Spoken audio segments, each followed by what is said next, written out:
हमने कथाएं तो बहुत सुनी हैं, किंतु ऐसी कथा सुनाइए हमारे मन के अज्ञान को जो कोटि विध्वंस कर दे, करोड़ों करोड़ ज्ञान को जो मिटाने वाली है, ऐसा कोई ज्ञान का प्रकाश प्रभु आप सुना दीजिए आज। कि अज्ञान ध्वान विध्वंस कोटि सूर्य समप्रभा सूताख्या ही कथा सारम मम कर्ण रसायनम। एक बात और कह दी, क्या कहा कि हमने कथाएं तो बहुत सुनी हैं, किंतु प्रभु ऐसी कथा सुनाओ जिस कथा को सुनकर हमारे कानों में मानो रस की उत्पत्ति हो जाए। रस रस क्यों? क्योंकि हमने कथाएं तो बहुत सुनी, किंतु आज तक कथा सुनकर कभी मन में भगवान के लिए प्रेम जागृत नहीं। और देखिए वास्तव में कथा है क्या, भगवान का नाम है क्या, सत्संग क्या है? बोले जिस कथा को, सत्संग को, कीर्तन को करने के बाद में हमारा मन जरा देर के लिए भगवान में अटक जाए, वही वास्तविक सत्संग है। जैसे आप लोग यहां 3 घंटे कथा सुन रहे हो, और 3 घंटे की कथा में यदि 30 सेकंड के लिए भी आपके मन में भगवान के प्रति जरा भी भाव आ गया ना, तो समझो 3 घंटे की कथा सफल हो गई। और आपने 7 दिन कथा सुनी और एक भी दिन अंदर भाव नहीं आया, तो शास्त्र कह रहे फिर तो आपने केवल श्रम किया और कुछ नहीं किया। श्रमेव ही केवलम, वेद क्या कह रहे हैं? आपने रामचरितमानस की चौपाइयां पढ़ी, हनुमान चालीसा पढ़ा, सुंदर कांड पढ़ा, कई लोग पढ़ते हमने देखा है, मंगलवार शनिवार पढ़ ही लेते हैं। अब पढ़ने के पीछे आपके अंदर भाव क्या है, ये बड़ी बात है कि जो चौपाई आप पढ़ रहे हो, जो श्लोक आप पढ़ रहे हो, क्या वास्तव में उस भाव में आप जा रहे हो कि बस बैठे ही हो?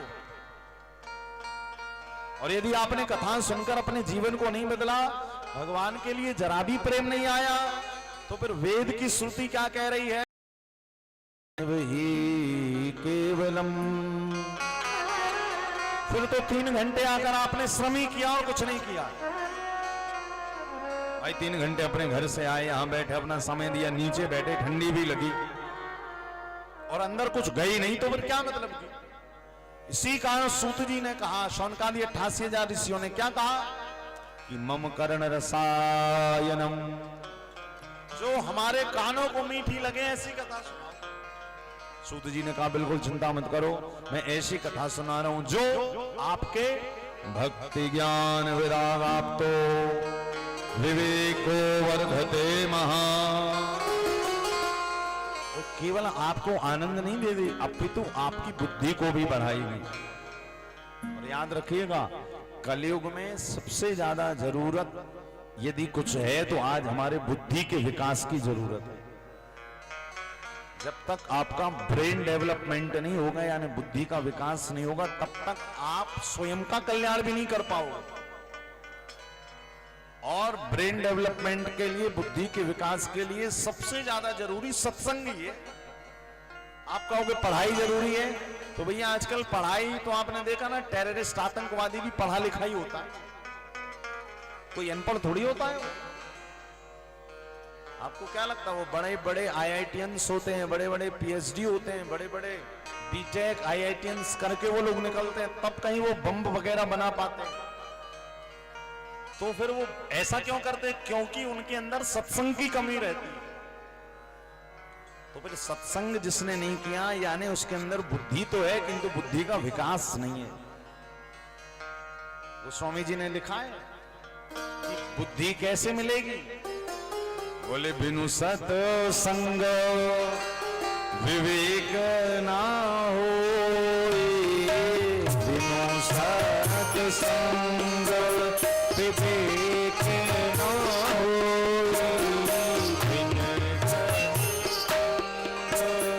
विवेक ना हो,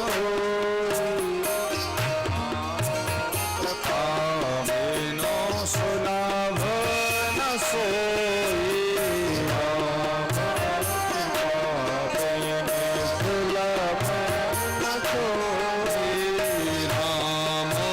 कृपा बिनो सुलभ न सोई।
सत्संग विवेक ना होए।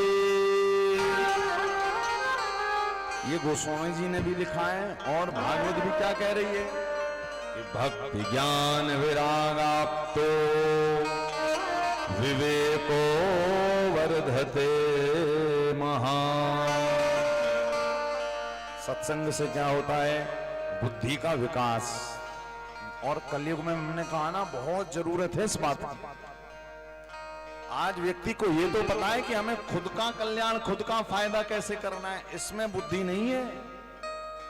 बुद्धि क्या है? जब आप समाज के प्रति, लोगों के प्रति अच्छे की कामना रखें, उसी का नाम है बुद्धि। भाई बुद्धि तो श्वान को भी रहती है, अपना हिस्सा झपट्टा मारकर खा ही लेता है।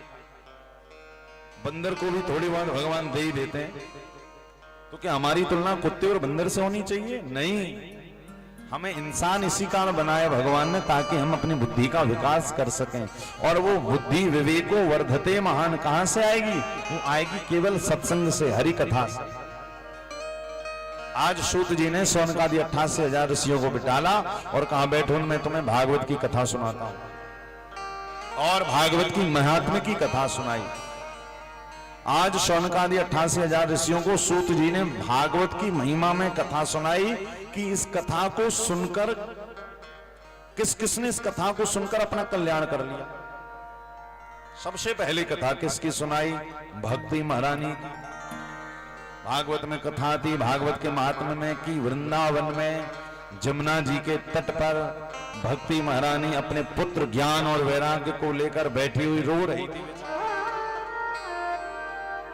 तो सूत जी महाराज कहते हैं सौनकादि ऋषियों, भक्ति महारानी रुदन कर रही है। कारण क्या है? क्योंकि भक्ति के पुत्र ज्ञान और वैराग्य वृद्ध हो गए, मां जवान है।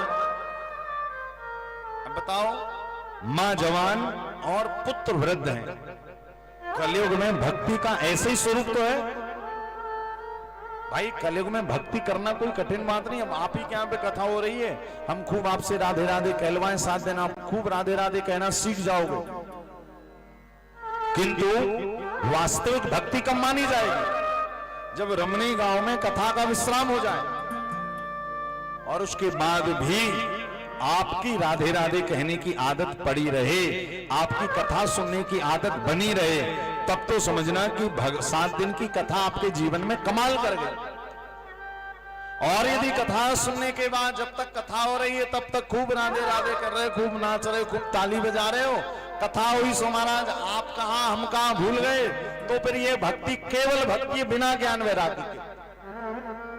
और कलिकाल में बिना ज्ञान वैराग्य के युक्त जो भक्ति होती ना, वो ज्यादा दिन तक टिकती नहीं। भाई भक्ति को टिकाने के लिए क्या साधन चाहिए? ज्ञान और वैराग्य।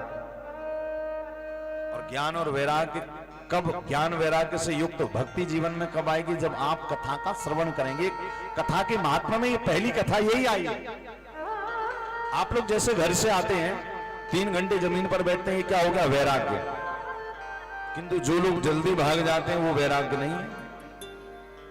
भाई आपके यहां पर कथा हो रही है श्रीमद् भागवत की, तो नियम क्या है? जब तक कथा पूर्ण ना हो, आरती ना हो जाए, तब तक घर नहीं जाना चाहिए। अच्छा लोग कहते महाराज जी हमारे पास टाइम नहीं है, घर में बहुत काम है। तो मैं उनसे पूछना चाहता हूं, भैया देखो घर में तो सबके काम है, किसको काम नहीं है? जब ऐसा मन करे ना कि अब घर जाएं, तो जरा खुद से पूछ लिया करो कि घर जाके करेंगे क्या। ऐसे कोई नया काम तो आपको मिल नहीं जाएगा कि आप महाराज या हीरे जवाहरात मोती सोने चांदी की खेती तो भारतवर्ष में होती नहीं, रमनी में की होती है? नहीं होती। घर जाकर क्या करोगे? वही जो रोज खाते वही खाओगे और सो जाओगे। अरे कम से कम 5-6 दिन यदि थोड़ा देरी से सोने लगोगे तो बीमार तो पड़ नहीं जाओगे। इसी कारण जब तक जितनी देर तक कथा हो तो हमें कल संकल्प लेना है कि हम उतनी देर बैठना है। ये वैराग्य है, वैराग्य।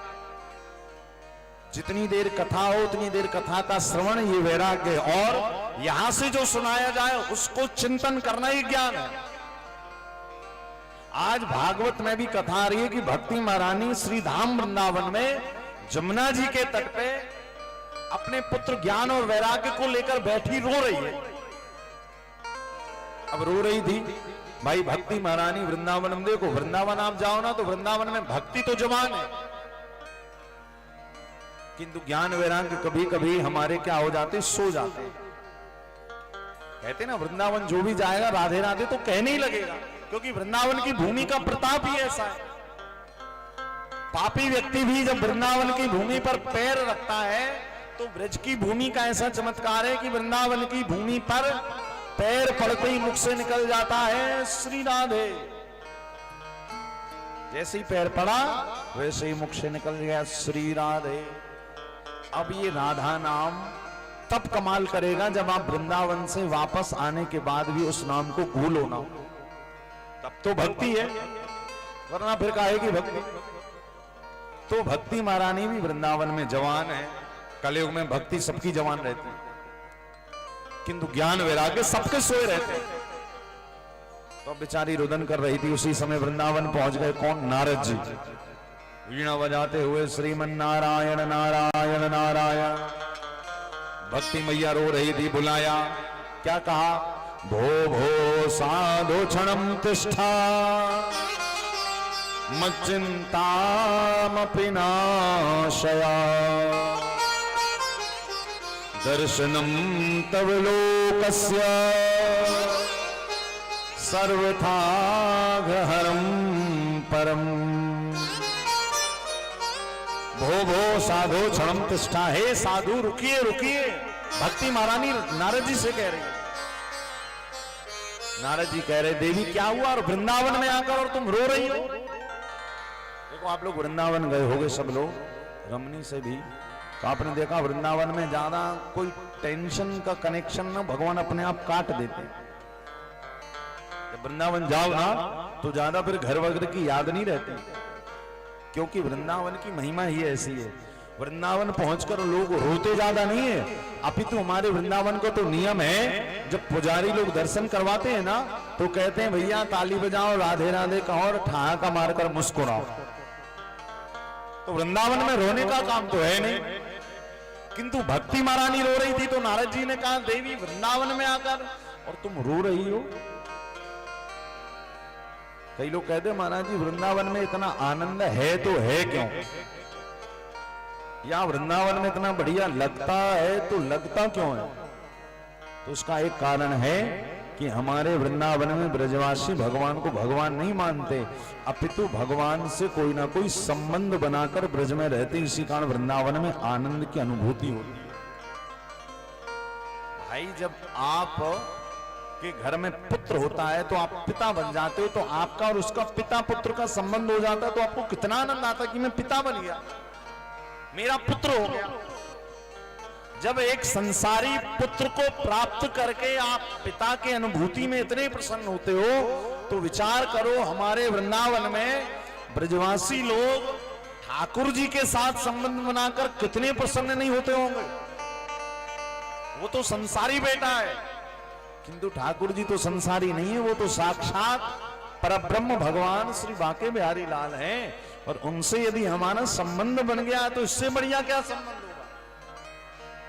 इसी कारण हमारे ब्रज में कहते हैं भैया ब्रजवासी कभी रोते नहीं है, क्योंकि उनका ठाकुर जी से कोई ना कोई संबंध है। कोई इनको सखा मानता है, कोई इनको पति मानता है, कोई उनको अपना ठाकुर जी को अपना सेवक मानता है, कोई उनको अपना मालिक मानता है। और तो और हमारे ब्रज में वृंदावन में कई कई सखियां तो ठाकुर जी को अपना देवर तक मानती हैं। उनकी भागवत में नृत्य थी, यानी आज भी नाच रही है। इसी कारण कहते हैं ना वृंदावन जाकर भक्ति करने की जरूरत नहीं है, वृंदावन में तो भक्ति हमेशा से जवान है। आपने एक बार भी राधे राधे ना कहा हो और वृंदावन चले जाओ तो मुख से अपने आप निकल जाएगा, कितना भी महान पापी क्यों ना हो। कहते ना भगवान का नाम किसके मुख से निकलता है। ठाकुर जी की कथा में ताली कौन बजाता है, राधे राधे कौन कहता है, जिसके अंदर जरा ये है ना साफ सुथरा होता है, और जिसका ये जरा भी गंदा होता है ना वो ताली राधे राधे ये सब बस बैठा रहता है। यहां सुन लें 2-3 घंटे क्या है। ये तो क्या वो पापी व्यक्ति साफ नहीं करता अंतक? बोले धीरे धीरे होता है, एकदम से नहीं होता। भक्ति मैया और वृंदावन में तो है, जवान पुत्र वृद्ध है, रो रही है। नारद जी पहुंच गए, क्यों रो रही हो देवी, हो कौन तुम? तो भक्ति ने क्या बताया, अहम भक्ति रीति ख्यातो इमो में तनयो मतो। बोले मेरा नाम भक्ति है। तो फिर आप रो क्यों रही हैं? बोले मेरे रोने का कारण मेरे पुत्र ज्ञान और वैराग्य वृद्ध हो गए, मैं जवान हूं इसी कारण रो रही हूं। कि मां जवान और पुत्र वृद्ध हो गए, ऐसा भी कहीं होता है? अच्छा देखिए, भक्ति महारानी ने अपना दुख किसको बताया? नारद जी को, सबको नहीं बताया। वृंदावन में तो बहुत लोग उस समय विचरण कर रहे थे, किंतु नारद जी के अंदर वो योग्यता दिखी कि इनको मैं अपना दुख बता सकती हूं, ये गुरु हैं। और प्रसंग कह रहा है भागवत का प्रसंग कि दुनिया में रहने वाले व्यक्ति को अपने दुख सबके साथ में शेयर नहीं करने चाहिए, सबको नहीं बताने चाहिए। किस किस को बताने चाहिए? बोले दो लोगों को, एक तो गुरु और दूसरे गोविंद, क्योंकि इन दोनों में ही दुख को दूर करने की क्षमता है। बाकी संसारियों को जितना अपनी समस्या बताओगे ना, आपकी समस्या उतना बढ़ा देंगे, क्योंकि उनके पास कोई समाधान थोड़ी है। भाई आपने किसी को बताया कि हम बीमार पड़ गए, तो वो आपसे सहानुभूति की बजाय कभी कभी वो डरा भी देता है। आपने कहा हम बीमार पड़ गए, उसने कहा अच्छा क्या हो गया? आपने कहा हमें ये रोग हो गया, तो वो फिर कहता है कि हमारे पड़ोसी को भी ये हो गया था। अच्छा तो वो कहाँ गया? बोले वो तो चला गया। अब आप कहोगे इसका मतलब क्या हम भी चले जाएंगे? तो उसने क्या किया? आपने दुख बताया, उसने आपको डरा दिया। उसने कहा कि हम तो इस डॉक्टर के एडमिट हैं, बोले हमारा पड़ोसी भी उसी डॉक्टर के यहाँ पे था। कितने दिन रहा? बोले बस महीने 2 महीने रहा। अब आपने अपने सगे को फोन लगाया कि हमारा दुख बट जाएगा, अपितु उसने और समस्या में डाल दिया। इसी कारण दुख सबको शेयर मत करिए, सबको मत बताइए। किस किस को? गुरु और गोविंद। और गोविंद से भी पहले तो मैं कहूंगा अपने गुरुजी के सामने कह दीजिए। क्यों? गुरुजी से जब अपनी समस्या कहोगे ना, तो फिर गुरुजी गोविंद से सिफारिश करेंगे, प्रभु यदि इसके प्रारब्ध में कोई कष्ट लिखा था और अब उसको भोगना पड़ रहा है तो जरा जल्दी से कटवा दो, ज्यादा समस्याओं में मत डालो, मेरा चेला है। और यदि इसको समस्या रहेगी तो फिर मुझे भी समस्या रहेगी। इसी कारण भक्ति ने वृंदावन में रहकर अपना दुख किससे कहा? नारद जी से, सबसे नहीं कहा। और हम क्या करते हैं महाराज? अपने दुखों का ढिंडोरा पीटते रहते, हाय मेरे साथ ये हो गया, ये हो गया, ये हो गया। बताना नहीं चाहिए। आज नारद जी पहुंचे तो नारद जी ने भक्ति के पुत्र ज्ञान और वैराग्य के कान में गीता सुनाना प्रारंभ किया, ताकि ये जागृत हो जाए। भागवत में लिखा, क्या सुनाया? कि वेद वेदांत घोषैश्च गीता पाठ मुहुर्मुहु। वेद वेदांत घोषैश्च गीता पाठ मुहुर्मुहु। वेद वेदांत घोषैश्च, वेद सुनाए, गीता सुनाई, असर तब भी नहीं हुआ। तब भी भक्ति के पुत्र ज्ञान और वैराग्य सो ही रहे। तब नारद जी चले गए कहां पर? ब्रह्मांड की प्रदक्षिणा परिक्रमा लगाते हुए कहां पहुंचे? बद्री विशाल। जहां पर बद्री विशाल की तलहटी में भगवान के 4 पार्षद सनत, सनंदन, सनातन और सनत कुमार, जो साक्षात नारायण का स्वरूप है। नारद जी पहुंचे तो सनत कुमारों ने कहा, नारद जी कैसे उदास से घूम रहे हो? भाई क्योंकि जो जग का दास वो उदास रहता है, किंतु जो भगवान का दास रहता है वो कभी उदास नहीं रहता, तो हमेशा मुस्कुराता रहता है। तो बोले कैसे उदास से घूम रहे हो? तो नारद जी ने कहा, उदासी का कारण मैं स्वयं नहीं हूं, मेरी उदासी का कारण भक्ति के पुत्र ज्ञान और वैराग्य जो वृंदावन में पड़े। याद रखिएगा, जब हम भगवान की कथा सुनने लग जाते हैं ना, या भगवान की कथा में बैठ जाते हैं, तो फिर मन उदास नहीं रहता, मन एकदम उत्साह से भरा रहता है। आप जब कथा के प्रेमी बन जाओगे ना तो आपको बिना बात के आनंद रहेगा मन में, और एक भगवान के प्रति शरणागति हो जाएगी। एक जो चिंता बनी रहती ना जीवन की, वो दूर हो जाएगी। किंतु वहां उदासी कब आती है? जब समाज बिगड़ता है। आज नारद जी को उदासी क्यों आई? आज नारद जी ने देखा भक्ति के पुत्र ज्ञान वैराग्य सो रहे, वृद्धावस्था में पड़े, मां जवान है, चले गए। सनत कुमारों ने कहा नारद जी इसकी तो एक ही युक्ति है। क्या? बोले उन भक्ति के पुत्र ज्ञान वैराग्य को भागवत की कथा सुना दो। बोले आप भागवत की कथा की बात कर रहे हो? मैंने वेद की श्रुतियां सुना दी, गीता सुना दी, वेद के सूत्र सुना दिए। तो सनत कुमारों ने कहा तुमने अभी तक वेद सुनाया है, किंतु वेद का भी फल क्या है? श्रीमद् भागवत। भाई भागवत कहां से प्रकट हुई है? वेद से। तो आप बताइए वेद बड़ा हुआ कि भागवत जी बड़ी हुई? वैसे तो वेद बड़ा हुआ, क्योंकि वेद ने भागवत को प्रकट किया है। तो इस हिसाब से तो मैं वेद सुनने से तृप्ति मिल जानी चाहिए, फिर भागवत की कथा क्यों सुन रहे हैं? तो भागवत में एक उदाहरण भी है कि वेद हो गया वृक्ष। अब आप ही बताइए, गर्मी के दिनों में आपको भूख लगी और किसी आम के वृक्ष के नीचे बैठकर आप लेटे हुए और आपको भूख लगाई, तो आप क्या करोगे? उस वृक्ष की ना तो पत्तियां खाओगे ना तो टहनियां खाओगे। क्या करोगे? उस आम के वृक्ष के फल तोड़कर खाओगे। आपको उस वृक्ष की पत्तियां टहनियां खाकर तृप्ति नहीं मिलेगी, अपितु उसका फल खाने के बाद ही आपकी भूख मिटेगी, भले वो वृक्ष कितना भी बड़ा क्यों ना हो। ठीक उसी प्रकार वेद रूपी हो गया वृक्ष, और उस वेद रूपी वृक्ष पर मीठा फल क्या लगा? श्रीमद् भागवत का। तो आप वेद का कितना भी अध्ययन कर लो, कितना भी सुन लो, तृप्ति नहीं मिलेगी। तृप्ति कब मिलेगी? जब आप वेद रूपी वृक्ष का फल श्रीमद् भागवत जब तक नहीं खाओगे, चखोगे नहीं, तब तक जीवन में तृप्ति नहीं मिलेगी। तब नारद जी ने सनत कुमारों के दृष्टांत को सुना तो तुरंत बैठ गए। बोले भक्ति के पुत्र ज्ञान वैराग्य तो नहीं आ सकते, मैं जरूर उनके निमित्त कथा सुन सकता हूं। और देखिए कथा की महिमा देखिए। पहले दिन की कथा नारद जी ने बादरायण बद्रिका नारायण बद्री विशाल में बैठकर सुनी सनत कुमारों के मुख से, और पहले दिन की कथा के प्रभाव से ही भक्ति के पुत्र ज्ञान वैराग्य वृंदावन में नाचने लगे खड़े होकर। ऐसा चमत्कार है श्रीमद् भागवत का। व्यक्ति इस कथा को बैठकर कहीं भी सुने, जैसे आप लोग यहां बैठकर सुन रहे हो तो यहां तो फल मिल ही रहा है, किंतु जो भक्त YouTube फेसबुक के माध्यम से भी इस कथा को घर बैठकर सुन रहे हैं ना, तो ये कथा उनका भी कल्याण कर रही है। प्रमाण क्या है? प्रमाण है श्रीमद् भागवत कि नारद जी ने बैठकर कथा कहां सुनी? बद्री विशाल में, बद्रिकानाथ। और भक्ति के पुत्र कहां पड़े हुए? वृंदावन। अब बताओ वृंदावन से बादरायण भगवान बद्री विशाल कितनी दूर है? 1000 किलोमीटर दूर, कम से कम 1000 किलोमीटर।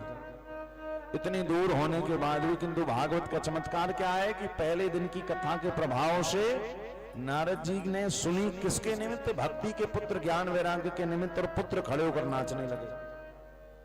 और पहले दिन की कथा सुनने मात्र से भक्ति महारानी सीधे पहुंच गई कहां? बद्रिका नारायण,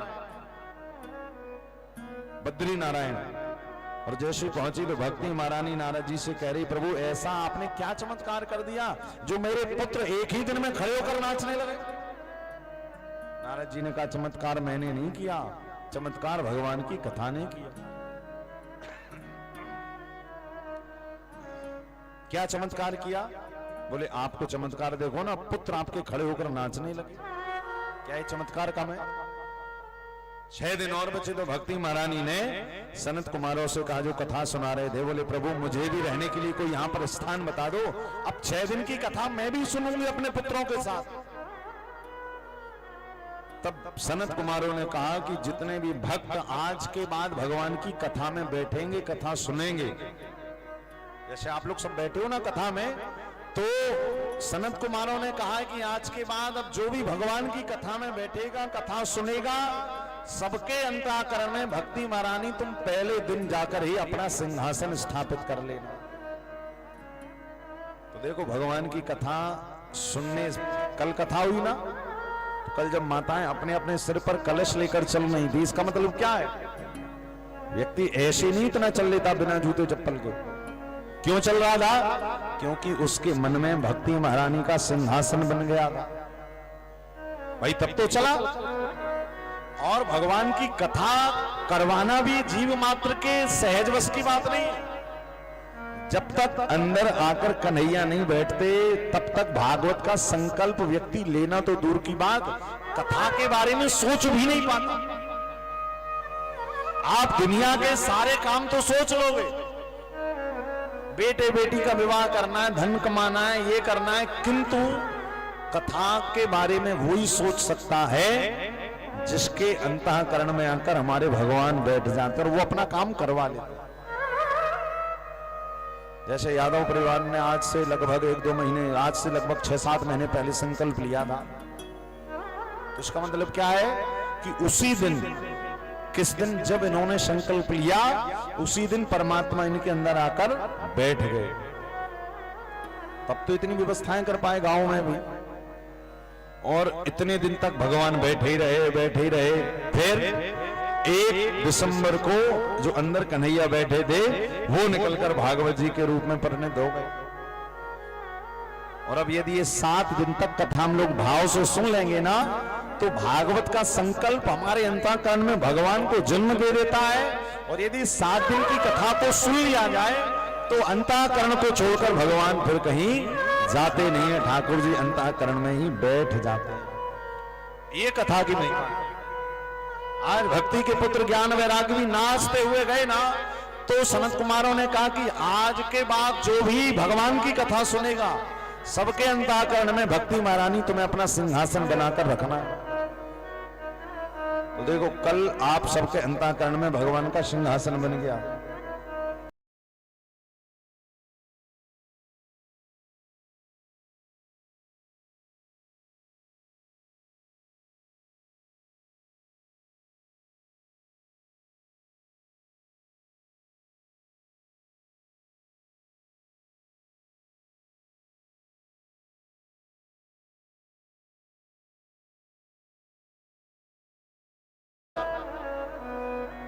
भक्ति महारानी सिंहासन बनाकर बैठ गई और 6 दिन की कथा सुनी। कहां पर? बद्री विशाल में बैठकर। और वरदान भी दिया भक्ति महारानी को कि भक्ति सुतौ तौ तरणौ ग्रहित। तो आज भक्ति मैया एकदम गदगद हो गई। तो बात सिद्ध हो गई कि जो भगवान की कथा को सुनता है उसके जीवन में भक्ति अकेले नहीं आती, उसके मन में भक्ति, ज्ञान और वैराग्य को लेकर।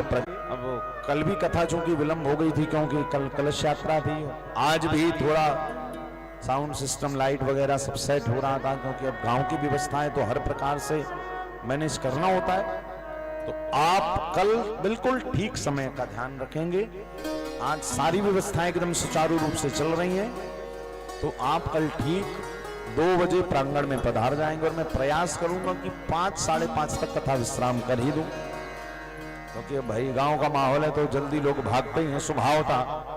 वैसे तो मैं कहूंगा कि आप लोग आओ और तब तक बैठो लगभग 3-3.5 घंटे तक कथा हो, और उसके बाद आप आराम से घर जा पाए, क्योंकि वैसे भी पूर्वांचल है तो यहाँ पर कुछ ज्यादा जल्दी, अब यहाँ पर थोड़ी कोई समय का बंधन है, यहाँ तो भगवान का आनंद चल रहा है।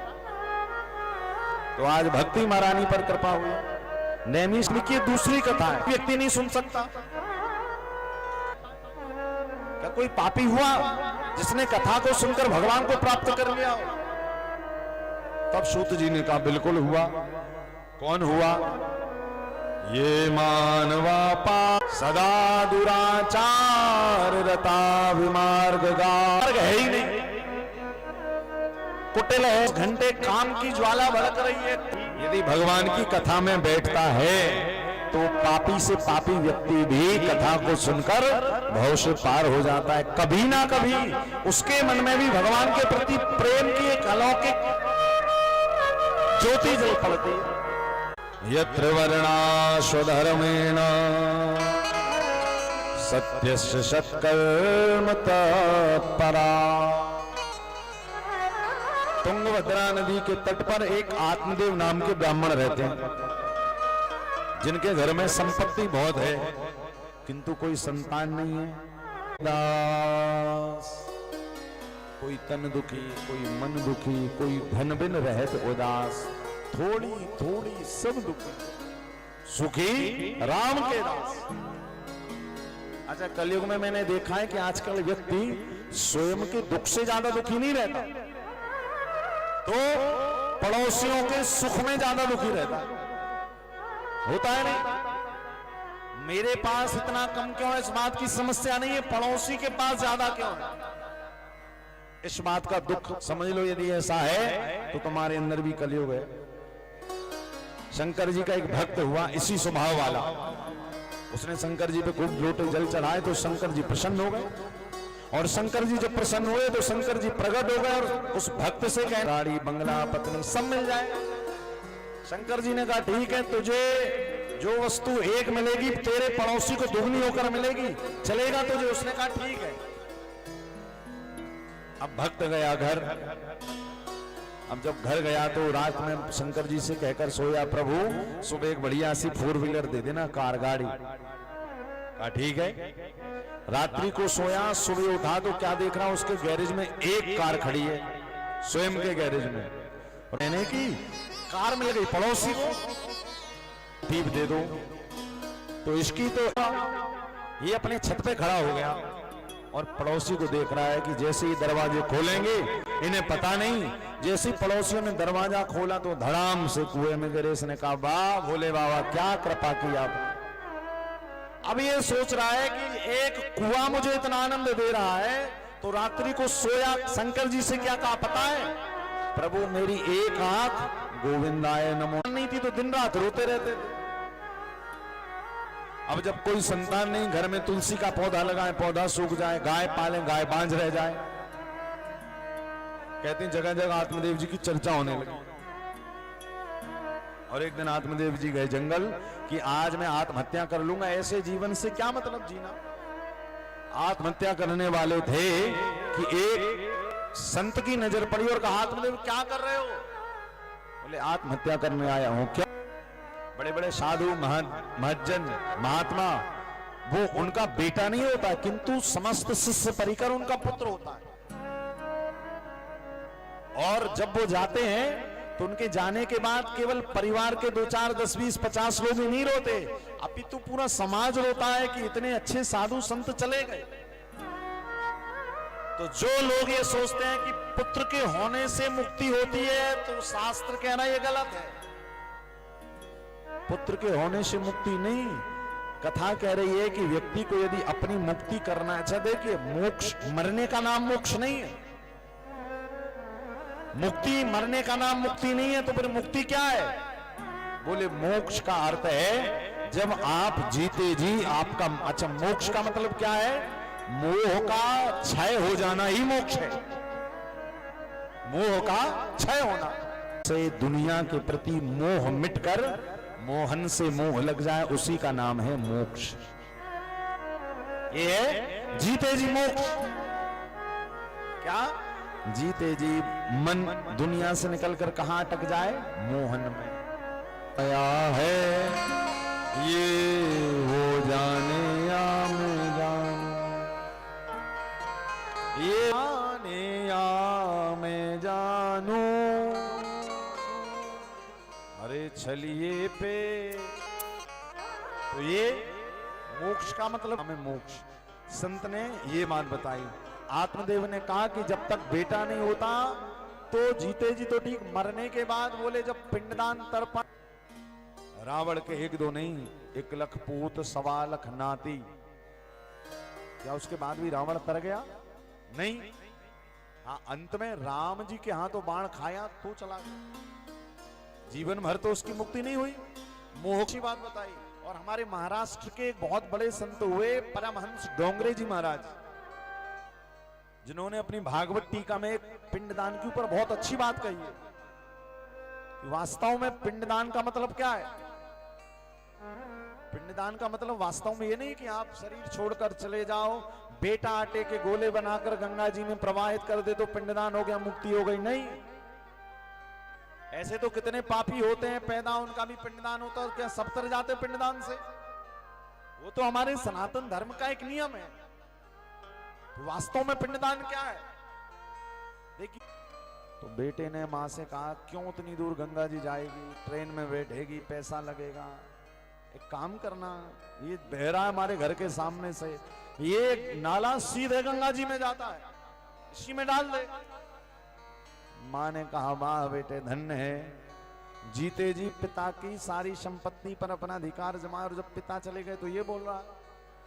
इसी कारण कथा कह रही है कि भैया कलयुग में बेटों का भी ज्यादा भरोसा नहीं, पिंडदान यदि करना तो जीते जी, और इस शरीर को संस्कृत में क्या कहते हैं, पिंड, और हर व्यक्ति को जीते जी पिंडदान करना चाहिए।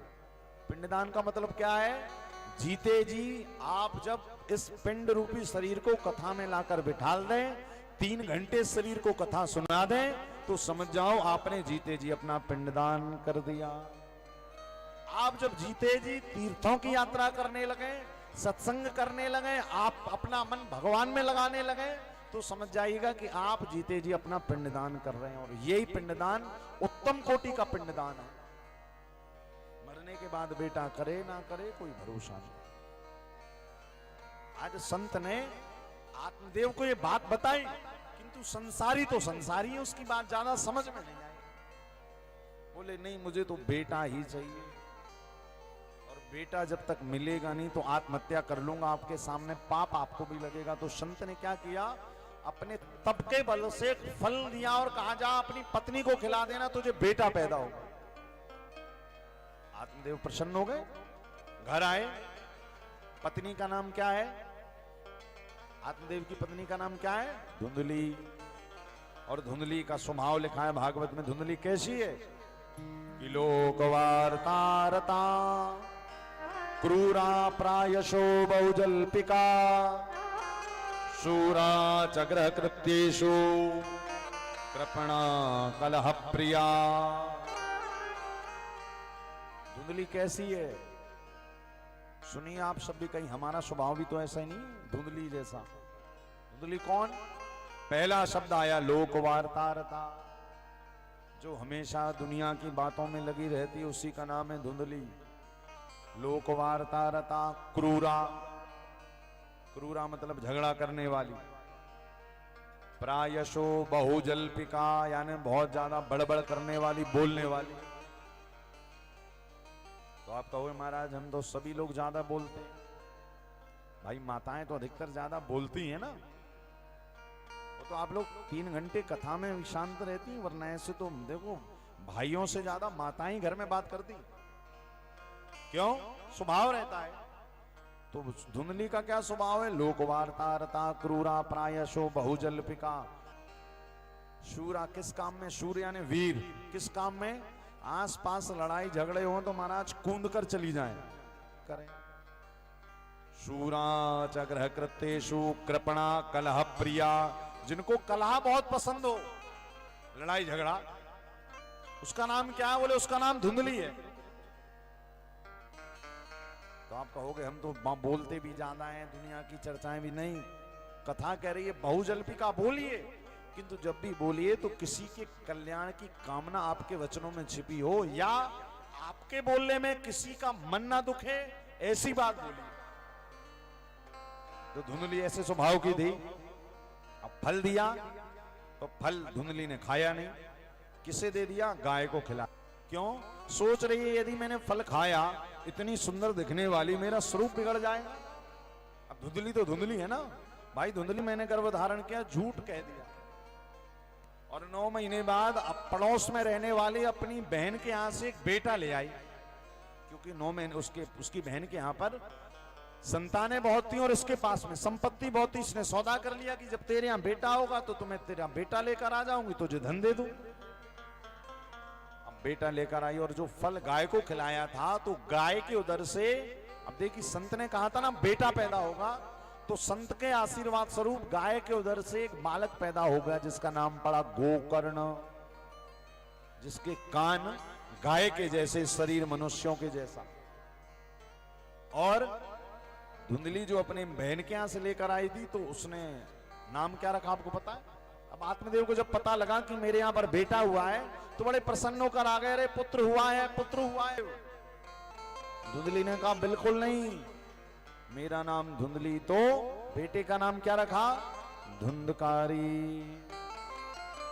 कि गोकर्ण पंडितो ज्ञानी, जो गाय के उदर से पैदा हुए ना गोकर्ण, वो कैसे बन गए? गोकर्ण पंडितो ज्ञानी धुंधकारी महा। बोले बताओ मैं क्या करूं इस धुंधकारी का? बोले आप उसका कुछ मत करिए, अब आप एक काम करिए, आप ठाकुर जी के भजन में लग जाइए। आपने पुत्र से जितनी आकांक्षाएं रखी, जितनी कामनाएं रखी, वो पुत्र ने सब धो दिया बुरे शब्द कहकर आपको। अब तो सुधर जाइए। देखिए घर में रहकर जब पुत्र पिताजी को अपशब्द कहने लगे तो इसका मतलब संकेत है कि पिताजी को अब घर छोड़कर भगवान के भजन में लग जाना चाहिए। उसके बाद भी हम क्या करते हैं, जो पुत्र हमें अपशब्द कहता दौड़कर वहीं पर आता है। महान पापी हुआ। कहते हैं 5-5 पत्नी ले आया, 5 वेश्याओं को पत्नी बना लिया, चोरी करता है, डाका डालता, और कहते हैं एक शरीर शांत हो गया। अब जब भागवत में लिखा है कि धुंधकारी जी जब मरे तो धुंधकारी जी का पिंडदान करने के लिए गोकर्ण जी कहां गए? गया। हमारी कथा 15 दिन लगातार हुई थी गया जी में। कुंड है, विष्णुपद तीर्थ है, जहां पर ठाकुर कहां होते हैं? गया जी में है। यहाँ गया, वैसे तो गया सुर के नाम से, घर से गया, परिवार से गया, समाज से गया, तो लोगों ने कह दिया गया। किंतु धुंधकारी इतना पापी था कि गया से गया। तो अब गोकर्ण जी ने कहा बताओ, जिसकी मुक्ति गया में नहीं हुई अब उसकी मुक्ति कैसे होगी? क्या किया जाए? प्रेत योनि में पड़ा जा प्रातः का। और भगवान भास्कर से पूछ रहे हैं कि क्या करूं मैं इस प्रेत योनि में पड़े धुंधकारी का। तब भगवान भास्कर के यहां से आवाज आई। क्या आवाज आई? सप्ताहवाचनम कुरु भागवतान मुक्ति, सप्ताहवाचनो कुरु। भगवान भास्कर प्रेत योनि में पड़े धुंधकारी को गोलोक भेजना चाहते तो उसके लिए एक ही उपाय है, तुम भागवत की कथा का वाचन करो। कहा प्रभु ये धुंधकारी कहां जाएगा? कहा तब 7 गांठ का एक बांस लाया गया और उसमें धुंधकारी को स्थान दिया गया। और कहते हैं एक एक दिन की कथा सुनाई गोकर्ण जी ने। उस बांस में कथा हुई और एक एक दिन की कथा होती, बांस की एक एक गांठ अपने आप टूटती। तो धुंधकारी को बांस बन भर आना सुने और उसमें पता है क्या आता है? अंतिम समय ठाकुर जी का विमान उसको लेने के लिए आता है। ये केवल और केवल भगवान की कथा से ही संभव है। इसी कारण कहा जाता है कि भगवान की कथा पुण्यशालियों को तो तारती ही है, किंतु पापियों को ये पहले तारती है। इसी कारण भैया आपके रमणी में कथा चल रही है, तो निवेदन करूंगा कि सभी लोग पधारिए। जीवन में आपके जो बने बिगड़े काम है, भगवान की कथा सारे काम बना देगी।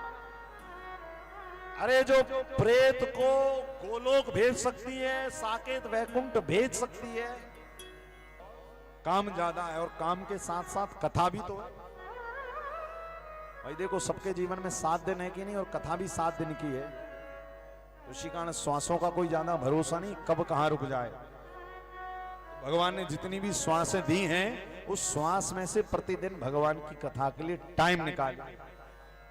क्योंकि हमारे संतों ने ब्रज में कहते हैं ना क्या,